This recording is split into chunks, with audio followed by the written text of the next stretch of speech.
घेरन संहिता में महर्षि घेरन ने 25 मुद्रा की चर्चा की है।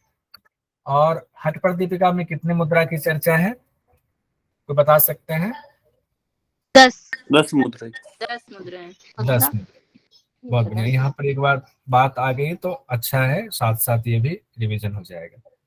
तो जैसा कि हम लोग पहले याद करने की दृष्टि से देखते थे कि ज्यादातर चीजें घेरन संहिता में ही ज्यादा दी गई है। तो घेरन संहिता में 25 मुद्रा की चर्चा की गई, तो जहां पर अगर 10-25 इस तरह से कुछ आता है, कंफ्यूज ना हो, जहां ज्यादा होगा वो घेरन संहिता का होगा, हठ प्रदीपिका का नहीं हो सकता है।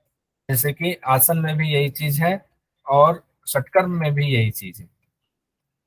घेरन संहिता की मुद्रा उपदेश में जो कहा गया है, बंध और धारणा को भी मुद्रा ही माना गया है, ध्यान रखिएगा। 25 जो मुद्रा कही गई है उसमें बंध भी है, धारणा भी है, मुद्रा भी है, तीनों उसमें सन्निहित हैं। और इसको अलग अलग अगर देखें तो 4 बंध की चर्चा है, 16 मुद्रा की चर्चा है और 5 धारणा की चर्चा है।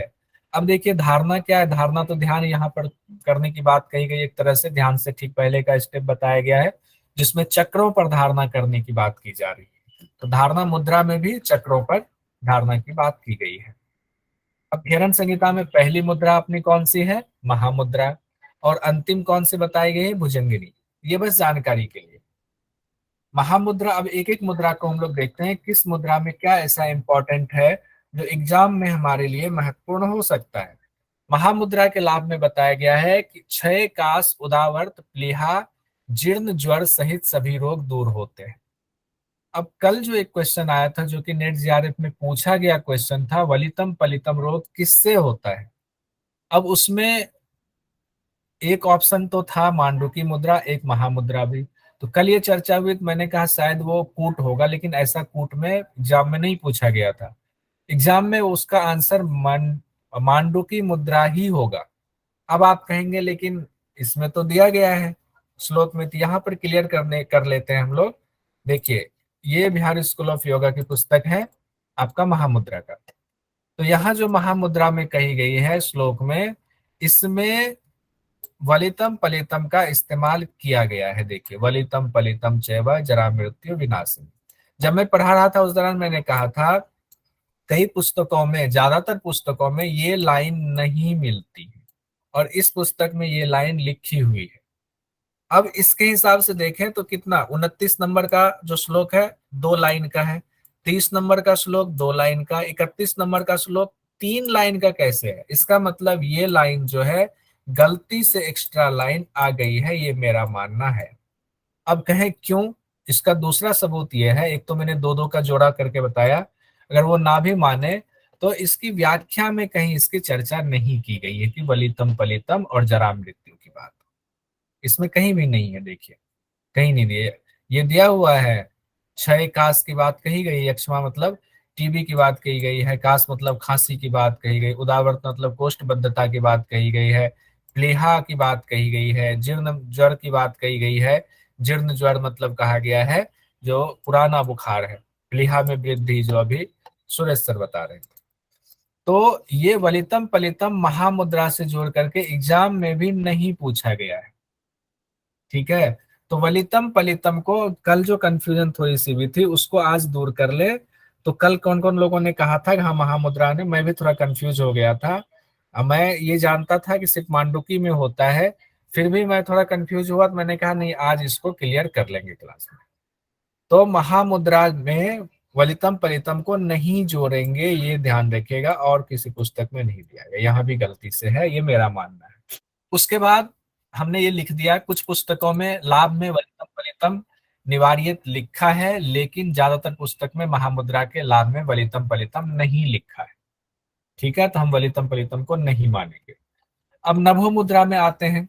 नभो मुद्रा में जो इंपॉर्टेंट बात कही गई है, किसी भी समय कहीं भी कोई भी कार्य करते हुए हम नभो मुद्रा का अभ्यास कर सकते हैं, ये इसका बड़ा इंपॉर्टेंट चीज ये कही गई है।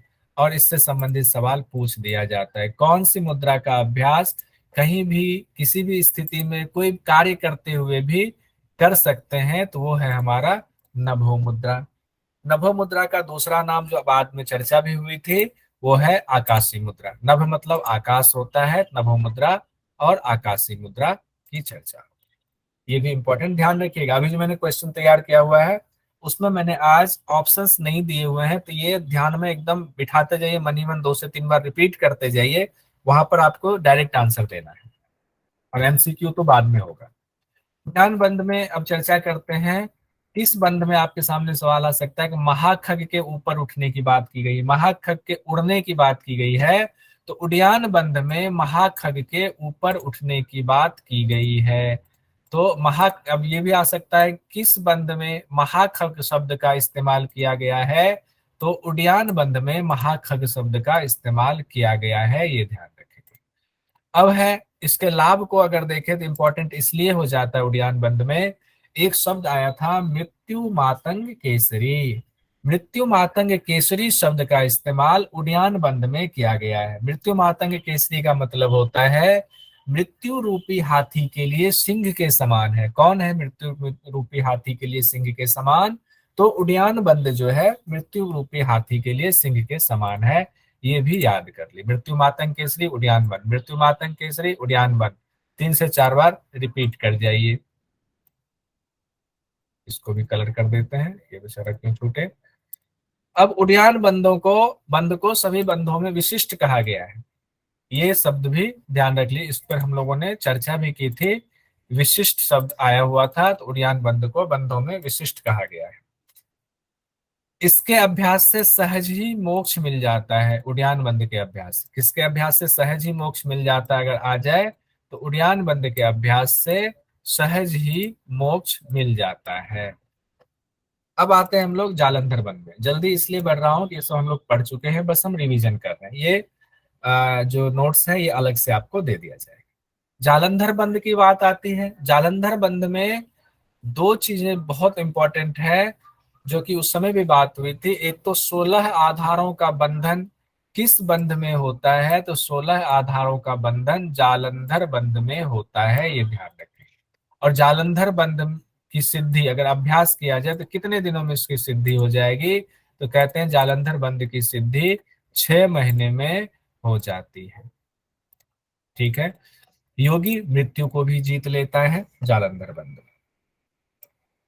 उसके बाद आता है मूल बंध। इसमें जो मूल बंध से संबंधित जो इंपॉर्टेंट क्वेश्चन आता है मरुत सिद्धि, मरुत सिद्धि शब्द आ जाता है। यही स्पेशल नाम ये इस्तेमाल किया गया है कि मरुत सिद्धि किस बंध या किस मुद्रा के अभ्यास से होता है। तो मुद्रा और बंध अलग अलग भी लिखे तो आप कंफ्यूज नहीं होंगे, उधर ध्यान रखिएगा। मरुत का मतलब क्या होता है, तो बताएंगे।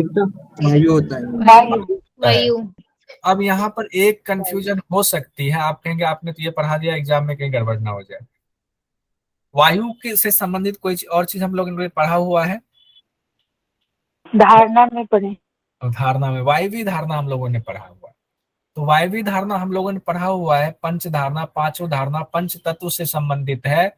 उसमें जिस धारणा के हमारी सिद्धि होती है वो तत्व की हमारी सिद्धि हो जाती है। तो ध्यान रखिएगा, अगर मरुत सिद्धि शब्द करके या वायु की सिद्धि करके आ जाए, वैसे मरुत सिद्धि तो मूलबंध से ही जोड़ कर देगा, लेकिन दे दे मूलबंध ना रहे तो वायवी मुद्रा वायवी धारणा हम लगाएंगे, ध्यान रखिएगा। और अगर कूट में दे दे तो मूलबंध और वायवी दोनों लगा दीजिएगा, अगर कूट में दिया तो। और अलग से है दोनों है और एक ही टिक लगाना है। मरुत सिद्धि किससे होती है, मूलबंध भी दे दिया वायवी धारणा भी दे दिया, कोई एक ही टिक लगाना है हमें, तो हम क्या लगाएंगे, मूलबंध लगाएंगे। ये क्लियर हो गया? मुझे नहीं लगता है इसमें कोई कंफ्यूजन होनी चाहिए, एक एक चीज खोल के बता रहा हूं। अब आया महाबंध का अभ्यास। महाबंध को सभी बंधों में श्रेष्ठ कहा गया है, ये ध्यान रखें। महाबंध सभी बंधों में श्रेष्ठ इसको बताया गया है। और इससे पहले क्या था, जालंधर बंध नहीं, उड़ियान बंद। तो यहाँ एक काम करते हैं, एक साथ दे देते हैं, आप लोगों को फिर ऊपर नहीं ले जाना पड़ेगा, याद रहेगा। यहाँ पर आकर के दे देते हैं। शिष्ट बंध कौन सा था, तो बंधों में श्रेष्ठ, तो सब बंधों में श्रेष्ठ कहा गया। विशिष्ट बंध, उद्यान बंध और श्रेष्ठ परा, परा इसको बंध कहा गया, परा मुद्रा करके कहा गया था। श्रेष्ठ और वशिष्ठ में क्या पराबंधो पराबंधो, पराबंधो मतलब श्रेष्ठ। एक सेकंड ब्रह्म, श्रेष्ठ बन महाबन, ये ब्रैकेट, ठीक है। ये नहीं आराम से, हाँ बताएं ब्रह्मा जी। श्रेष्ठ और वशिष्ठ में क्या डिफरेंस रहेगा? डिफरेंस ये है कि शब्द का अलग अलग इस्तेमाल किया गया है। तो अब दोनों में इस्तेमाल, एक में परा शब्द इस्तेमाल किया गया, एक में विशेष इस्तेमाल किया गया है। अब मान लीजिए एग्जाम में आ गया तो हमें अलग अलग शब्द के हिसाब से ही हम याद कर लेते हैं, ठीक है, हम वहां कंफ्यूज ना हो। दोनों को मान लीजिए, दोनों को की विशेषता बताएगी, दोनों विशेष, दोनों ही उत्तम है, ये तो हमारे समझने के लिए हमने समझ लिया। अब एग्जाम में पूछ दे, एक में मान लीजिए विशिष्ट दे दिया, उसमें महाबंध भी दे दिया, उद्यान बंध भी दे दिया, तो विशिष्ट तो हम उद्यान बंध को ही लगाएंगे टिक में। एमसीक्यू में इस चीज का ध्यान रखना पड़ता है श्लोक के हिसाब से, ठीक है, बस श्लोक के हिसाब से हम इस पर आ रहे हैं। अब आते हैं, अगला है हमारा महावेद। महावेद में कहा गया है कि महावेद के बिना मूलबंध और महाबंध का अभ्यास निष्फल माना जाता है, ये ध्यान रखिए। मूल महावेद के बिना मूलबंध और महाबंध का अभ्यास कितना भी आप कर लें, महावेद का अभ्यास ना करें तो उसका कोई फल नहीं मिलेगा। तो इसीलिए कहा गया है कि महावेद के साथ साथ मूलबंध और महाबंध, इन तीनों का अभ्यास करने वाले योगी को उत्तम माना गया है, ये ध्यान रखिएगा। यहीं पर ब्रैकेट में एक कर देते हैं, जो कि पहले भी बताया गया लेकिन फिर से आपके याद रखने के लिए कर देते हैं। यहाँ पर ये हो गया आपका घेरन संहिता का, और यहाँ पर दे देते हैं हठ प्रदीपिका का। और एक में कहा गया है महावेद के साथ में किसको जोड़ा गया है, बोलिए बोलिए बोलिए। महाबंध। ऐसा थोड़ी मांग लेगा कोई, बोलिए, माइक खोलिए, 10 लोग खोलिए, मुझे कोई आपत्ति नहीं। इसमें बताइए, महामुद्रा महाबंध। महाबंध, महामुद्रा, महामुद्रा महाबंध। हाँ इसमें देखिए हठ प्रदीपिका में तीनों महा है। हठ प्रदीपिका में कहा गया महामुद्रा, महाबंध, महावेद, और इसमें मूल बंध, महाबंध, महावेद आया है, यही है ना। इसमें महा के बीच में मूल आ गया है घेरन में, ठीक है। तो घेरन ऋषि कुछ अलग बताते थे तो इन्होंने अलग बता दिया। खैर ये आपको नोट्स काम करेगा उस समय एक रिवीजन के लिए। अब आगे बढ़ते हैं, खेचरी मुद्रा में आते हैं। खेचरी मुद्रा बहुत इंपॉर्टेंट मुद्रा है। खेचरी मुद्रा में पहले तो ये बताया गया, जिह्वा को लंबा करने की विधि बताई गई, छेदन, चालन, दोहन और कर्षण मतलब खींचना, 4 चीजें बताई गई। जनरली जो एग्जाम में 3 ही आता है, छेदन, चालन और दोहन। कर्षण कहीं कहीं हो सकता है आ जाए, तो हम चारों क्यों ना याद रखें जब चारों बताया गया है श्लोक में। तो छेदन बताया गया, चालन बताया गया, दोहन बताया गया, कर्षण बताया, लौह यंत्र से कर्षित्वा की बात की गई है। एक भी चीज बताइए, खेचरी मुद्रा में जो जिह्वा लंबा करने की बात कही गई है, जिह्वा लंबा करने के बाद क्या मुद्रा के अलावे भी कहीं कही गई है ग्रहण संहिता में? जी सर, जीवा मूल में। जीवा मूल धोती। जिह्वा मूल धोती, जीवा मूल में, ठीक है। तो ये भी ध्यान रखें, इंटरव्यू में कहीं आपको काम आ सकता है। सिर्फ खेचरी मुद्रा में ही नहीं, जिह्वा मूल धोती में भी इसकी चर्चा की गई है। तो पहले खेचरी मुद्रा में जिह्वा को लंबी करने की बात कही गई है, लंबी का भी इसका इस्तेमाल किया गया शब्द। और जिह्वा इसमें आ जाता है कई बार, जिह्वा कितनी लंबी करनी चाहिए, तो कहा गया जब तक कि जिह्वा भूमध्य तक ना पहुंच जाए तब तक जिह्वा को लंबा करें। भूमध्य तक पहुंच जाए तो आप खिचड़ी के लिए आपकी जिह्वा तैयार है। अब खिचड़ी का इस्तेमाल करें, कैसे? तो जिह्वा को कपाल कुहर में प्रवेश कराए, भूमध्य पर दृष्टि रखेंगे। जिह्वा से अलग अलग रस की अनुभूति, अलग अलग रस प्राप्त होता है जब जिह्वा ले जाते हैं ना, तो जो हमें रस की प्राप्ति होती है खेचरी मुद्रा के दौरान, अलग अलग रस, उसका सीक्वेंस बताया गया है घेरन संहिता में। तो सबसे पहले नमक का स्वाद आता है, फिर क्षारीय स्वाद, फिर तिक्त स्वाद आता है, फिर कसाय रस आता है, उसके बाद मक्खन, उसके बाद घृत, दूध, दही, छाछ, मधु, द्राक्षा और फिर अमृत रस का पान होता है। तो हमने कहा था नहीं, अगर इतना याद रख सकते हैं, लेकिन जेआरएफ के लिए तो आपको याद रखना पड़ेगा, इसको 10 बार रिपीट करना पड़ेगा। नहीं सिर्फ असिस्टेंट प्रोफेसर के लिए करना है तो इतना तो याद रख ही लें कि लवण पहला है और अमृत रस सबसे अंतिम वाला है। सबसे लास्ट में खिचड़ी में कौन से रस की प्राप्ति होती है? तो अमृत रस की प्राप्ति होती है, ये जरूर याद कर लें। और लवण जो है पहला रस प्राप्त होता है, ये भी याद कर ले, ये 2 याद कर ले। और जिनको एकदम जेआरएफ निकालना है तो पूरा याद कर ले। अब इसी में कहा गया, अब आपसे एग्जाम में पूछा जा सकता है कौन सी ऐसी मुद्रा है जिसके अभ्यास करने से ना तो अग्नि में जलता है शरीर, ना पवन में सूखता है, ना जल उसको भिगो सकती है, ना सांप काटने पर विष का असर होता है। तो ये खेचरी मुद्रा में ऐसा होता है कि शरीर ना अग्नि में जलता है, ना पवन में सूखता है, ना ही जल उसे भिगो सकती है। लेकिन एक चीज ध्यान रखिए, ये तीनों एक साथ खिचड़ी मुद्रा में कही गई है, लेकिन इसको अलग अलग करके अगर देखें तो अग्नि में ना जलने वाली बात जो है पंच धारणा में वैश्वानर धारणा की जब आप बात करते हैं तब ये बात कही गई है। पवन में ना सूखने वाली बात लिखा नहीं है, लेकिन उसमें कहा गया पवन आपके लिए नुकसानदेह नहीं होगा, तो वायवी धारणा में आ जाएगा। जल वाली बात जो है वो स्वादिष्ठान चक्र पे कौन सी धारणा हम करते हैं, आमभसी धारणा, तो वो आमभसी धारणा में ये निहित है, क्योंकि उस तत्व पे आपकी सिद्धि हो जाती है। लेकिन तीनों एक साथ की अगर बात की गई है तो ये खेचरी मुद्रा में की गई है। अब हम आते हैं सर्प के काटने की बात कहां पर हुई है मुद्रा में, तो सर्प के काटने का विष का भी असर नहीं होता है, तो ये किस में कहा गया है, तो ये कहा गया है आपको खेचरी मुद्रा में। और समाधि की सिद्धि होती है खेचरी मुद्रा में, ये भी कहा गया। सांप वाला भी खेचरी मुद्रा में अलग से याद कर ले कि सांप का जहर होगा उससे पहले तो सोमरस का पान कर लेता है योगी। जिसने सोमरस का पान कर लिया उसको क्या जो है सांप का जहर उसको कुछ कर पाएगा, ऐसे करके दिमाग में बिठा लीजिएगा कि हम पहले ही एक अमृत का पान कर लेते हैं। कहा गया ना खेचरी मुद्रा में अमृत का पान, सबसे लास्ट में कौन सा जो है रस की प्राप्ति होती है, अमृत रस की।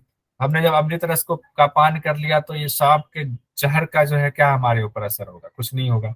यहाँ से याद रखिएगा, याद रखने की दृष्टि से। अगला हमारा विपरीत करी मुद्रा या विपरीत करनी मुद्रा, दोनों शब्द इसका इस्तेमाल किया गया है। इसमें जो कहा गया है नाभि में सूर्य का स्थान बताया गया है और तालु में चंद्रमा का स्थान बताया गया है। ये दो चीजें इंपॉर्टेंट है, पूछा जा सकता है तालु में किसका स्थान है, तालु में चंद्रमा का स्थान है, नाभि में किसका स्थान है, सूर्य का स्थान है। या एग्जाम में ऐसे पूछते हैं नाभि में सूर्य का स्थान है, ये किस मुद्रा में इसकी चर्चा है, तो विपरीत करनी मुद्रा में चर्चा है। उसके बाद क्या कहा गया है, तालु से अमृत का श्राव होता है और वो नाभि में मौजूद जो सूर्य है उसको ग्रस लेता है। इसीलिए क्या करना चाहिए कहते हैं, इसीलिए इसको विपरीत कर देना चाहिए, दोनों की स्थिति को ही, सूर्य और चंद्रमा की स्थिति को ही विपरीत कर दो, इसीलिए इसको विपरीत करनी कहा गया। विपरीत मतलब उल्टा कर दो, उल्टा करना ही विपरीत है। कहते हैं विपरीत हो गया, ये चीज को विपरीत करना है, विपरीत मतलब उल्टा करना। अब उल्टा कर दिया तो सूर्य ऊपर चंद्रमा नीचे हो गया, तो विपरीत करनी मुद्रा हो गया। अमृत का आपका क्षय नहीं होगा, ग्रस नहीं होगा। ठीक है, अगला है हमारा योनि मुद्रा, ये भी बहुत इंपॉर्टेंट है। योनि मुद्रा में कहा गया है कि इसका अभ्यास सिद्धासन में करना चाहिए, इसमें खास करके ये शब्द का इस्तेमाल किया गया। तो आपको आ सकता है योनि मुद्रा का अभ्यास किस आसन में करना चाहिए, तो योनि मुद्रा का अभ्यास सिद्धासन में करना चाहिए। अब एक चीज तो यह कह दी गई आसन की चर्चा। अब एक बात और यहाँ पर है कि सन्मुखी मुद्रा लगाना चाहिए योनि मुद्रा के दौरान, लेकिन ध्यान रखिएगा सन्मुखी शब्द का इस्तेमाल नहीं किया गया, मैंने लिख दिया है सन्मुखी मुद्रा लगाया जाता है, लेकिन सन्मुखी शब्द का इस्तेमाल श्लोक में नहीं किया गया है। यहाँ ये भी लिख देता हूँ, श्लोक में नहीं किया, लेकिन इंटरव्यू वगैरह में आप इसको बोल सकते हैं। सन्मुखी मुद्रा में जो उंगली का इस्तेमाल बताया गया है सिर्फ 4 उंगली का इस्तेमाल बताया गया, कनिष्ठा यानी सबसे छोटी उंगली का इस्तेमाल नहीं बताया गया, ये भी ध्यान रखिए। कान को अंगूठे से बंद करते हैं आपके, उसके बाद आपका जो अंगूठे के बाद वाली इंडेक्स फिंगर है उससे हम आंख को बंद करते हैं, नाक को बंद करते हैं हम मध्यमा से, अनामा से हम मुख को बंद करते हैं, यही कहा गया है। इसके बाद योनि मुद्रा में और किस मुद्रा का, देखिए इसमें काकी मुद्रा का भी इस्तेमाल करते हैं। काकी मुद्रा से हम पूरक करते हैं, काकी मुद्रा से पूरक करने की बात की गई है। और उतना ही नहीं, मंत्र का जाप भी होता है योनि मुद्रा में, होम और हंस मंत्र की जाप की बात की गई है। होम और हंस मंत्र की जाप, ये जाप आपने करना है, ठीक है। और इतना ही नहीं, करते हुए 6 चक्रों पर ध्यान करना है। अब कितना इंपॉर्टेंट, कितनी चीजें एक ही चीज में योनि मुद्रा में समाहित है, ध्यान दीजिए। इसीलिए इसको 2 से 3 बार रिपीट कर जाइएगा, और जो चीज पढ़िएगा एक बार आंख बंद करके उसको अगर मनन कर लेंगे ना तो वो चीजें ज्यादा याद रहती, ज्यादा देर तक रहेंगी। योनि मुद्रा से कुंडलिनी जागरण की बात कही गई, कहते हैं कुंडलिनी शक्ति को जीव सहित उठाकर शिव से संगम कराना। अगर एग्जाम में आ गया कि कुंडलिनी का या आपको दे दे सोई हुई कुंडलिनी शक्ति का शिव से संगम कराने की बात किस मुद्रा में कही गई है? तो योनि मुद्रा में कही गई है कि कुंडलिनी शक्ति और शिव का संगम कराना है। ये बड़ा इंपॉर्टेंट है। शिव और शक्ति का संगम हो जाता है, जहां पर शक्ति कुंडलिनी को कहा गया है और शिव तो है ही, तो शिव और शक्ति का संगम कहाँ होता है? तो वो होता है योनि मुद्रा में। और खुद ब्रह्म की अनुभूति, यानी आप ब्रह्म के समान हो जाते हैं। कहा है खुद को माने कि मैं ही ब्रह्म हूं। मैं जब शिव शक्ति का संगम हो गया तो ब्रह्म तो आप ऐसे ही हो गए, ब्रह्म की अनुभूति तो ऐसे ही होगी। और इसी में कहा गया, इससे संबंधित सवाल आता है, ब्रह्म हत्या, भ्रूण हत्या, सुरापान, गुरु तलपट की बात की गई थी, इसका भी पाप धुल जाता है। या दूसरा शब्द घोर पाप और उपपापानी शब्द का इस्तेमाल किया गया था, तो घोर पाप और उपपाप भी धुल जाता है। किससे? योनि मुद्रा से। योनि मुद्रा से ही हम ब्रह्म के समान हो जाते हैं। योनि मुद्रा से ही ब्रह्म हत्या का पाप नहीं लगता है, भ्रूण हत्या का, शराब पीने का और गुरु पत्नी के साथ अभद्रता का भी पाप नहीं लगता है। तो ये योनि मुद्रा को इतना याद कर लेंगे, ये इंपॉर्टेंट है, इसीलिए इसमें ज्यादा चीजें हैं। उसके बाद आगे बढ़ते हैं, वज्रोनी मुद्रा। वज्रोनी मुद्रा में एक ही लाइन इसमें इंपॉर्टेंट है, इससे बिंदु की सिद्धि होती है। अगर आप में एग्जाम में आ जाए बिंदु की सिद्धि किस मुद्रा से होती है, तो वज्रोनी मुद्रा से होती है, बस। और एक चीज ये भी कह दिया गया है, वैसे भोगी मनुष्य भी इसका अभ्यास करे तो उसे मुक्ति मिल जाती है, ये भी अलग से कह दिया गया है। तो ये वज्रोनी मुद्रा में रखे गए हैं। अब है शक्ति चालिनी मुद्रा। शक्ति चालिनी मुद्रा में कहा गया है, मूलाधार के बारे में कहा गया, साढ़े 3 फेरा लपेटे सर्पिनी के रूप में ये शक्ति जो है सोई रहती है। अब आपसे आ सकता है 3.5 फेरा लपेटे सर्पिनी की चर्चा किस मुद्रा में है? तो शक्ति चालिनी मुद्रा में है। यहीं पर मूला कुंडलिनी जागरण की चर्चा तो कई मुद्रा में की गई है कि इससे अश्विनी मुद्रा से भी कुंडलिनी जागरण हो जाएगा, आपका पाशवी मुद्रा से भी आपका कुंडलिनी जागरण हो जाएगा कहते हैं। लेकिन ये बात कि कुंडलिनी कहाँ बैठी हुई है, कितने फेरा लगाए बैठी है, वो सांप के समान दिखती है, ये चर्चा शक्ति चालिनी मुद्रा में ही की गई है। आंख बंद करके ये सब बिल्कुल जो है 3 से 4 बार रिपीट कर जाए। और जिनका कुंडलिनी जागरण नहीं हुआ है उनके लिए पशु के समान उनको बताया गया, यानी हम लोग हिरण ऋषि के परिभाषा के मुताबिक हम लोग पशु के समान है। हम लोग अभी जीवन तो जी रहे हैं, लेकिन हम लोग भोग विलास में फंसे हुए हैं, भोग विलास में फंसे हैं, तो हमें पता ही नहीं कि हमारा असली स्वरूप क्या है। असली स्वरूप पता नहीं होने की वजह से हम लोग जो है कहीं और आत्मा को हम मान बैठे हैं, प्रकृति है। तो मेन जो शब्द इसमें इस्तेमाल किया गया है, पशु समान है जिनका कुंडलिनी जागरण नहीं हुआ। अगर दे दे जिनका कुंडलिनी जागरण नहीं है, पशु के समान है, किस मुद्रा के दौरान इसकी चर्चा की गई है? तो शक्ति चालिनी मुद्रा के दौरान इसकी चर्चा की गई। इसी मुद्रा में कहा गया है कुंडलिनी जागरण से ब्रह्मरंध्र खुल जाता है। और इसमें जो अभ्यास बताया गया कि एक वितस्ती, मतलब एक वस्त्र हो, धवल वस्त्र जो एक वितस्ती लंबा हो और 4 अंगुल चौड़ा है, और उसको जो है नाभि के ऊपर लपेटने की चर्चा की गई है ये शक्ति चालन मुद्रा में। तो आपको आ सकता है कि शक्ति चालन मुद्रा में वस्त्र की लंबाई चौड़ाई कितनी होनी चाहिए? एक वितस्ती लंबा, 4 अंगुल चौड़ा, यही बताया गया था ना। कमर में जो आप बंद बांधते हैं उससे उसको लपेट करके बांध देना है। सर इसके अभ्यास के दौरान अश्विनी मुद्रा। हाँ, इसमें थोड़ा सा कंफ्यूजन है सर। एक हाँ, वितस्ती इसमें सर लंबाई बताई गई है कि 4 अंगुल? लंबाई नहीं, 4 अंगुल चौड़ा, एक वितस्ती लंबा। उसके बाद कहा गया है इसके अभ्यास के दौरान, शक्ति चालन के दौरान अश्विनी मुद्रा का भी अभ्यास किया जाता है। अब आगे कहते हैं इंपॉर्टेंट जो इसमें है, शक्ति चालन के बिना योनि मुद्रा की सिद्धि नहीं होती है। ये बहुत इंपॉर्टेंट है, इसलिए मैंने इसको अलग से लिख दिया कि शक्ति चालन के बिना योनि मुद्रा की सिद्धि नहीं होती है। पहले शक्ति चालन मुद्रा का अभ्यास करेंगे, उसके बाद हम योनि मुद्रा का अभ्यास करेंगे। एग्जाम में आ सकता है कि शक्ति चालन मुद्रा और योनि मुद्रा में पहले किसका अभ्यास करना चाहिए? तो पहले शक्ति चालन मुद्रा का अभ्यास करेंगे, फिर योनि मुद्रा का अभ्यास करेंगे। एग्जाम में एक सवाल और जो आता है, पूछा जाता है विग्रह सिद्धि किससे मिलती है? तो शक्ति चालन मुद्रा से विग्रह सिद्धि मिलती है। ये बड़ा इंपॉर्टेंट है, ध्यान रखिएगा। शक्ति चालन मुद्रा से विग्रह सिद्धि मिलती है। मांडुकी मुद्रा, अब इसमें वलितम पलितम रोग, ये पहले चर्चा हो गई, ये भी इंपॉर्टेंट है और नेट जेआरएफ में पूछा जा चुका है। वलितम पलितम रोग दूर होते हैं किस मुद्रा से? तो महामुद्रा बिल्कुल मत लगाइएगा। अगर कूट में आया तो लगा सकते हैं, नहीं है अकेले लगाना है तो पांडव की मुद्रा ही सही आंसर है 200%। एकदम निश्चिंत हो जाइए, ड्वेल माइंडेड मत रहिए, सिंगल माइंडेड। अब उसके बाद है शांभवी मुद्रा। शांभवी मुद्रा में कहा गया है, आत्मा राम के निरीक्षण की बात की गई है कि आत्मा राम का निरीक्षण करेंगे। आत्मा राम शब्द का ही इस्तेमाल किया गया, यानी आत्मा का निरीक्षण करेंगे तो शब्द जो इस्तेमाल किया गया आत्मा राम। अगर एग्जाम में आया आत्मा राम, आप सोचेंगे हमने आत्मा का निरीक्षण पढ़ा था, तो गड़बड़ हो जाएगी। संस्कृत में आत्मा राम कहा गया है। शांभवी मुद्रा को कुलवधु के समान कहा गया है, और इस मुद्रा के अभ्यास से साक्षात महेश्वर के समान और ब्रह्म के समान हो जाता है। अब ब्रह्म के समान दो जगहों पर चर्चा की गई है। कहाँ कहाँ की गई है? एक योनि मुद्रा में ब्रह्म के समान चर्चा की गई है, एक शांभवी मुद्रा में ब्रह्म के समान चर्चा की गई है। ये ध्यान रखेंगे।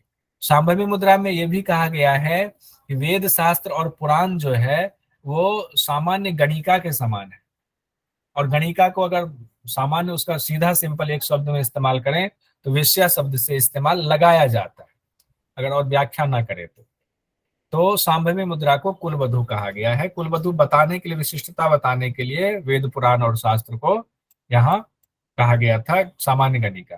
इसके बाद पंचधारणा की चर्चा है, तो पंचधारणा वाला हम लोग अलग से अभी पहले पंचधारणा देख ही लेते हैं। इसमें अभी नहीं बना पाया हूं, इसमें मैं डाल दूंगा बनाकर। पंचधारणा एक साथ कर लेते हैं। ना पार्थवी धारणा को अधुधारणा भी कहते हैं, आम्बसी धारणा को जल तत्व धारणा भी कहते हैं, आग्नेयी को वैश्वानरी धारणा भी कहा गया है, वायवी धारणा कहा गया है। अगर इसको अनिल धारणा कहें, अनिल, तो ये गलत नहीं होगा, एग्जाम में आ जाए तो ध्यान रखिए, क्योंकि वायवी और अनिल एक ही है। आकाशी धारणा को नभो धारणा कहा गया है, और बीज मंत्र हम लोगों ने याद किया था पार्थवी से आकाशी की तरफ, ल व र य ह, लवर यह। और उसके बाद पंचधारणा में कहा गया है कि जो पंचधारणा को साध लेता है वो सशरीर स्वर्ग में आ जा सकता है, सशरीर स्वर्ग में आ जा सकता है। वो नर मतलब वो इंसान सशरीर स्वर्ग में चला जाएगा, सशरीर स्वर्ग से आ जाएगा। धरती पर कोई भी ऐसी चीज नहीं जिसकी सिद्धि ना। और धरती पर इसलिए कहा गया है कि जो भी चीजें दिख रही है वो पंचमहाभूत से बनी हुई है, तो पंचमहाभूत पर ही जब उसकी सिद्धि होगी तो धरती पर कोई भी चीज उसकी सिद्धि के लिए नहीं बचती है। और इसमें एक चीज और कही गई है, गति मन के समान, मन की गति के समान उसकी गति हो जाती है। उसके बाद फॉर्मूला वाला फिर से आते हैं, लवर यह, लवर यह, लम वम रम यम हम, मूलाधार, स्वादिष्ठान, मणिपुर, अनाहत और विशुद्धि चक्र। इसके बाद एक एक को हम लोग देख लेते हैं फटाफट से। पार्थवी धारणा को अधोधारणा, रंग पीला, हम लोगों ने कहा था मल का रंग पीला होता है और ये वायु के पास है, तो इसलिए इसको हम इससे याद करने की दृष्टि से बस रखेंगे। पृथ्वी तत्व से जुड़ा हुआ हम लोगों ने पढ़ लिया था। बीज मंत्र लकार है, लम, लवर यह में ल पहला। देवता ब्रह्मा और हृदय में 2 घंटे तक धारण करने की बात सब में कही गई है, तो ये लाइन तो सब में पांचों धारणा में लगाएंगे कि 2 घंटे तक, यानी 5 घटी या तो आ जाएगा या 2 घंटे आ जाएगा। और इसमें क्या होता है, मृत्युंजय हो जाता है धरती पर विचरण करने, यानी कि पार्थिवी धारणा है तो पृथ्वी पर ही, तत्व पर ही जब विजय प्राप्त कर लिया तो सोचना ही क्या है। आम्भसी जैसा नाम से ही है जल तत्व धारणा, इसका रंग श्वेत है। तत्व क्या हो गया, जल। बीज मंत्र वकार, लवा वा हो गया। देवता विष्णु, ब्रह्मा के बाद विष्णु देवता, उसके बाद रुद्र देवता, उसके बाद कौन से देवता आते हैं, ईश्वर, और उसके बाद सदाशिव, सदाशिव। सदाशिव। इसमें भी 2 घंटे तक, 5 घटी तक करेंगे। आम्भसी मतलब जल पे ही आपने सिद्धि प्राप्त कर ली, तो गहरे जल में भी आपकी मृत्यु कैसे हो सकती है, ठीक है। अब उसके बाद है आग्नेय धारणा। आग्नेय धारणा यानी कि मूला, इसमें कहा गया नाभि चक्र आपका, तो नाभि चक्र में की बात की, नाभि चक्र का दूसरा नाम क्या है, मणिपुर। मणिपुर चक्र। मणिपुर में चूंकि सूर्य का वास होता है इसीलिए उसको अग्नि से जोड़ा गया है, तो वैश्वानर अग्नि भी गीता में चर्चा की गई है, तो आग्नेय धारणा को वैश्वानरी धारणा भी कहते हैं। रंग रक्त वर्ण की चर्चा है, तत्व तो अग्नि हो ही गया। बीज मंत्र ल व र, तीसरा है र। देवता रुद्र है, रुद्र इसलिए हमने कहा था रुद्र रूप करते, शिव जी के रुद्र रूप, तो पहला तो ब्रह्मा देवता, दूसरा विष्णु, और तीसरा चक्र पे शिव की जगह रुद्र आ गया। क्यों, क्योंकि वहां अग्नि का रूप है, अग्नि का रुद्र रूप हो गया, तो याद करने के लिए हमने कहा था देवता रुद्र हो गया। 5 घटी तक यानी 2 घंटे तक है। अग्नि से कोई हानि नहीं होगी, जैसे बालक ध्रुव अग्नि से नहीं जले थे, वैसे जो भी सिद्धि कर ले हम में से आप में से, वो अग्नि में बैठ जाएंगे तो भी नहीं जलेंगे। ट्राई मत करने लग जाइएगा होलिका वाले दिन। उसके बाद वायवी धारणा है। वायवी मतलब वायु, तत्व हो गया वायु, रंग हो गया धुएं के समान, क्या है, काजल के समान, कहा गया अंजन पुंज के समान जो है, धूम्र वर्ण हो गया। बीज मंत्र ल व र य, ये चौथा है, ल व र य, यकार यम बीज मंत्र। देवता हमारे ईश्वर हो गए। और आकाश गमन की शक्ति हो जाती है, क्योंकि वायु पर ही विजय प्राप्त कर लिया तो वायु आपकी बाधा नहीं बनेगी, आप आकाश में भी आराम से चले जाएंगे, वायु से मृत्यु नहीं होगी। अब कहते हैं आकाशी धारणा, इसी को नभो धारणा भी कहा गया है। ये विशुद्धि चक्र से जुड़ा हुआ है। रंग है समुद्र सा नीला है, तत्व आकाश है, बीज मंत्र हकार है, देवता यहाँ सदाशिव आ गए। मोक्ष के द्वार खोल देता है, प्रलय काल में भी दुखी नहीं होता है, ये ध्यान रखिए। आकाशी धारणा में अलग से कही गई है कि प्रलय काल में भी साधक दुखी नहीं होता है। अब पंचधारणा हो गया। प्रलय काल में दुखी नहीं होने का 2 है, वो मैं बाद में इसमें लिख करके आपको बढ़ा दूंगा। उसके बाद अश्विनी मुद्रा की चर्चा की गई है। अश्विनी मुद्रा में कुंडलिनी जागरण और अकाल मृत्यु की बात कही गई कि कुंडलिनी जागरण हो जाता है अश्विनी मुद्रा से और अकाल मृत्यु का हरण होता है। उसके बाद पासनी मुद्रा, इसमें भी खास नहीं है। पासनी मुद्रा में कहा गया है कि कुंडलिनी का जागरण होता है पासनी मुद्रा से। इसके बाद आते हैं काकी मुद्रा में। काकी मुद्रा में तो नाम से ही कौवे की चोंच के समान जो है करके वायुपान करने की बात कही गई। कहते हैं इसके अभ्यास से कौवा जिस तरह से निरोगी होता है, उसी तरह से आपका शरीर भी निरोगी हो जाता है। योनि मुद्रा के दौरान भी काकी मुद्रा में पूरक करते हैं, ये ऊपर हम लोगों ने पढ़ा था। तो काकी पूछा जा सकता है कि काकी मुद्रा का अभ्यास और कहाँ किया जाता है, तो काकी मुद्रा का अभ्यास किया जाता है कहाँ पर, योनि मुद्रा के दौरान। काकी मुद्रा में जो शब्द का इस्तेमाल किया गया है वो किया गया है, निरुज शब्द का इस्तेमाल किया गया है, वन्नी रुजो, प्रसादन मात्र काक वन्नी रुजो शब्द का इस्तेमाल किया गया है। तो ये शब्द इसलिए कह रहा काक वन्नी रुजो शब्द इस्तेमाल दे सकते हैं, काक वन्नी रुजो, तो जो निरोगी हो जाता है कौवे के समय। आगे है मातंगिनी मुद्रा। मातंगिनी का अर्थ होता है हाथी। तो हाथी जिस तरह से क्रिया करता है उसी तरह से मातंगिनी मुद्रा, एकमात्र मुद्रा मेरे हिसाब से है यहाँ से जिसमें कि जल में रह करके आपको मुद्रा के अभ्यास की बात कही गई है, यानी कि कंठ तक जल में आप चले जाएं, उसके बाद मुद्रा का अभ्यास करें।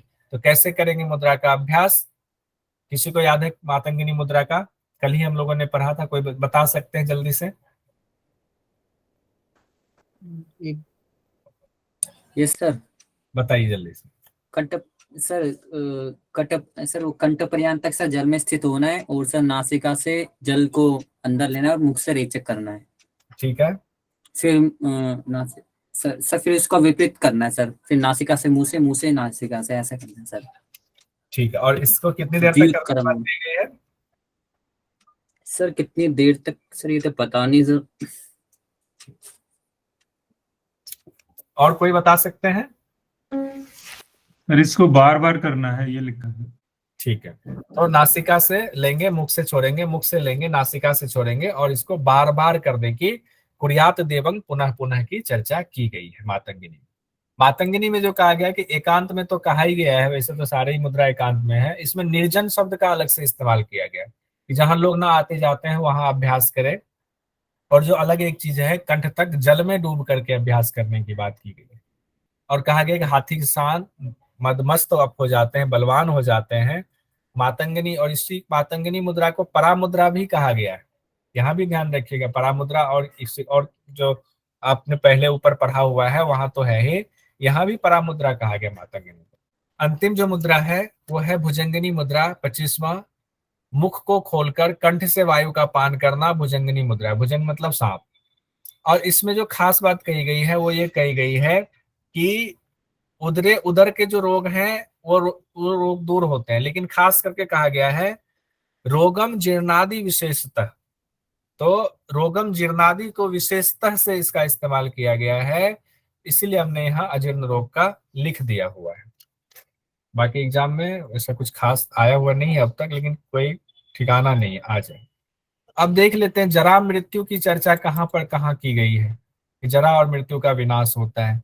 तो महाबंध में जरा मृत्यु की चर्चा की गई है, महावेद में की गई है, खेचरी में की गई है, विपरीत करी में की गई है, तारागी में की गई है, मातंगिनी और भुजंगिनी में की गई है।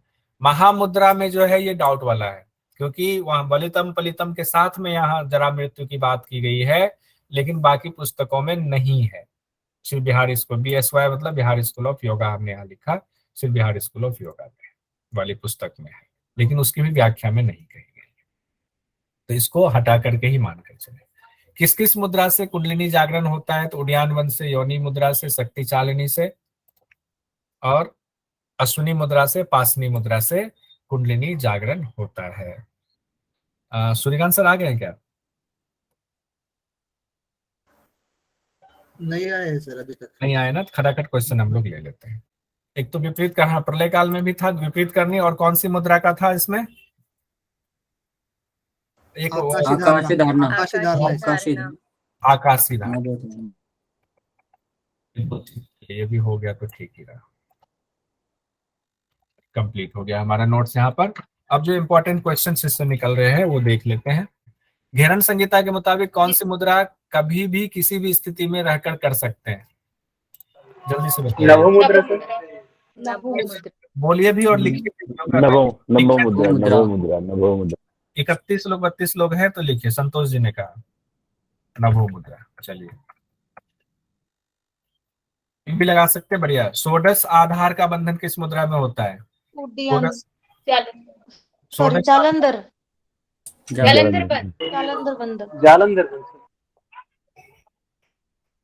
जालंधर। अरुणा मौर्य जी, बाकी लोगों ने भी बोला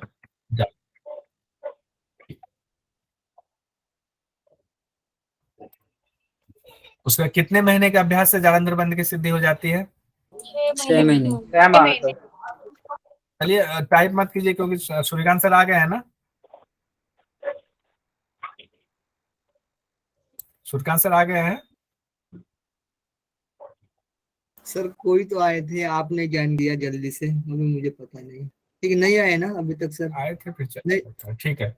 नहीं है सर, नहीं सर। महाखग को ऊपर उठाने की चर्चा किस बंध में की गई है? उड्डयन पक्का? पक्का।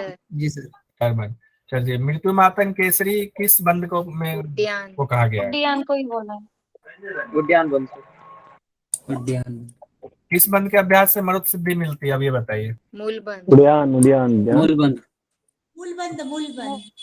उड्डयन ऊपर से आ रहा था, उड्डयन ही बोल दिया आपने। अब इसको याद करने के देखिए, मरुत सिद्धि, माँ से मरुत, माँ से मूलबंध, ऐसे याद रखिएगा। मूलबंध, मरुत सिद्धि, मूलबंध, मरुत सिद्धि, मूलबंध। मरुत सिद्धि किस धारणा से होती है ये बताइए, अगर आ जाए तो? वायवी धारणा। हाँ, अगर वहां मूलबंध होगा तो मूलबंध टिक लगाइएगा, क्योंकि मरुत सिद्धि शब्द पर्टिकुलर वहां नहीं दिया हुआ, लेकिन वायु की सिद्धि हो ही जाती है, अर्थ वही हुआ, वायवी वाली। किस मुद्रा की तुलना कुलवधु से की गई है? चालनी किस लिए लिखा आपने? हाँ सॉरी, ठीक है। योनि मुद्रा से पहले किस मुद्रा का अभ्यास करना चाहिए? शक्ति चालिनी। शक्ति चालिनी। किस मुद्रा के सिद्ध होने पर मनुष्य सशरीर स्वर्ग में आ जा सकता है? शक्ति चालिनी है ना सर? पंचधारणा। कंफर्म? पंचधारणा मुद्रा बोला है ना? पांचों तत्वों का उसमें कर देते हैं धारणा ना, तो सशरीर जा सकते हैं, स्वर्ग और आ सकते हैं। देखिए अभी किन्होंने एक सवाल पूछा कि मुद्रा शब्द लिखा गया है ना, तो पंचधारणा को भी मुद्रा कहा गया है। अब है महावेद के बिना कौन सी दो मुद्रा का अभ्यास निष्फल है? महाबंध और मूलबंध और महाबंध। महाबंध। 3 ही क्वेश्चन है। किस मुद्रा के अभ्यास से बिंदु की सिद्धि होती है? वज्रोली। वज्रो नी मुद्रा, ली नहीं, वज्रो नी मुद्रा। किस मुद्रा के अभ्यास से सर्प के काटने पर भी विष नहीं लगता? खेचरी केचरी केचरी केचरी किस मुद्रा के अभ्यास से साधक ब्रह्म के समान हो जाता है? किस किस मुद्रा के अभ्यास? योनि योनि मुद्रा और योनि मुद्रा और दो मुद्रा है, दो मुद्रा है का योनि मुद्रा, शांभवी मुद्रा। हो गया यहाँ कंप्लीट। और भी इंपॉर्टेंट क्वेश्चंस हैं वो एमसीक्यू में और मिल जाएंगे और इसमें मैं जोड़ करके बाद में दे दूंगा।